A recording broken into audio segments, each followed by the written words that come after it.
দেখো বন্ধুরা, সকাল তো মোটামুটি অনেক আগেই হয়ে গেছে। চা খাওয়া কমপ্লিট হয়ে গেছে, মোটামুটি কাজকর্ম সকালে সেরে নিলাম।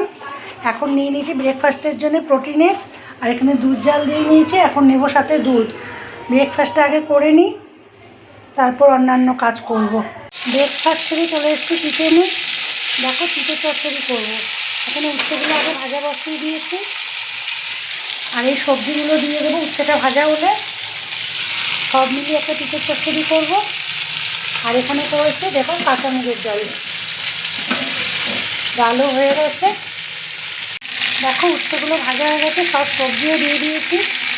দিয়ে দিলাম স্বাদ মতো নুন, দিয়ে দিলাম পরিমাণ মতো হলুদ। সব একসাথে নাড়িয়ে মিশিয়ে দিলাম। এবার ঢাকা দিয়ে দেবো, ভাপে ভাপে কিছুটা সেদ্ধ হয়ে যাবে। দেখো তোমাদের দাদা বাজারে গিয়েছিলেন, নিয়ে এসছে যে মামদের মাছ। এগুলো ধুয়ে এরকম বাটিতে দিয়েছি জল দিয়ে, একটু নুন একটু হলুদ দিয়ে সেদ্ধ বসাবো। কিছুটা রেখে দিয়েছি পরের দিন সেদ্ধ করার জন্যে। একবারে 3-4 দিনে সেদ্ধ করলে ওরা আবার খেতে চায় না। আর এখানে নিয়ে এসছে কাতলা মাছ। আর এই চারাপোনা মাছেরই যে মাথাগুলো আছে না, এগুলো আলাদা করে ধুয়ে রাখলাম। ওরা দেখছি কয়েকদিন ধরে মাথা খেতে চাইছে না, তা মাথাগুলো আমাদের জন্যই করে নেব। দেখো চিকেন চচ্চড়ি প্রায় হয়ে এসছে। একটু মিষ্টি দিয়ে দিলাম, এবার নাড়াচাড়া করে নামিয়ে নেব। দেখো সবজি কী কী এনেছে, সব ব্যাগে আছে, এখনও নামাইনি, পরে নামাবো।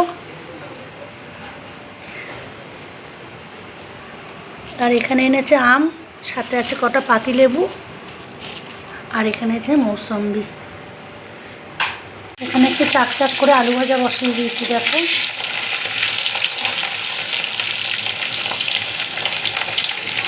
ডালের মুখে না এই আলু ভাজাটা খেতে কিন্তু খুব ভালো লাগে।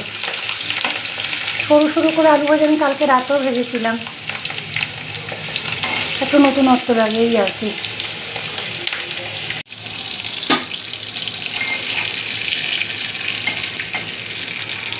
এখানে মাছ ভাজা করে নিচ্ছি দুটো, আর এই মাছের মাথার ঝোল করব।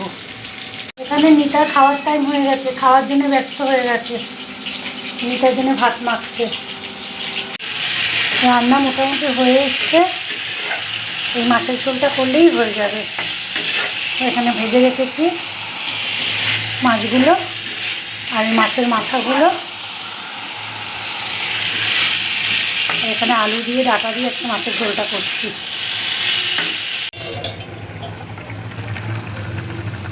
এখানে রুই মাছের মাথা দিয়ে ঝোল হয়ে গেছে, আর এখানে 3টে ডিম সেদ্ধ করে নিচ্ছি। দেখো চলে এসেছি ছাদে। হঠাৎ কীরকম মেঘ করে এসছে, হাওয়াও দিয়েছে।